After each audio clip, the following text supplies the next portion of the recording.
যে মৃত্যুর পরেও যেন তার সাথে আমার দেখা হয়, যাতে একসাথে থাকতে পারি। এই দুনিয়া তো যা হইবার হয়েছি, ওই দুনিয়া যেমন গিয়ে তার সাথেও দেখা হয়। কাকি কোথায় আছে? মারা গেছে স্টক করে। সে যে আজকে 5 বছরে মারা গেছে, এখন আমার অন্তরটা কাঁদছে।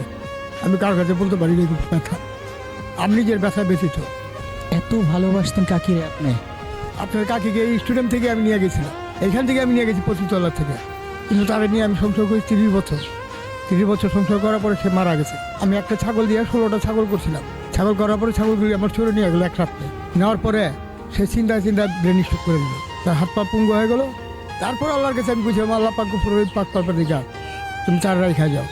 রাইখা গেলে আমি চার নিয়ে ভিক্ষা করে খাবো, কিন্তু তারা এতটুকু আদর করছে।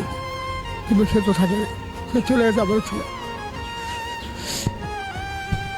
কাকিকে এত বেশি ভালোবাসতেন কেন?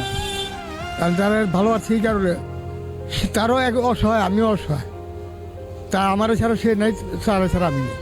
কাকি যে নাই, এই কথাটা ভাবতে কেমন লাগে নিজের কাছে? রাত্রে যে আমি ঘুম দিয়ে আসি, রাত্রে একটা কিছু আমার ঘুম আসে না, কিন্তু তার কথা চিন্তা করলে আমার চোখের বাড়ির বিষটা পানির ভিজে যায়। সেটা আমি কারো কাছে বলতে পারি না, নিজের ব্যথা দিয়ে রাখি। কার কাছে বলবো? ওই পরবার দিগারের কাছে নিয়ে। কাকি কেমন আদর করতো আপনাকে?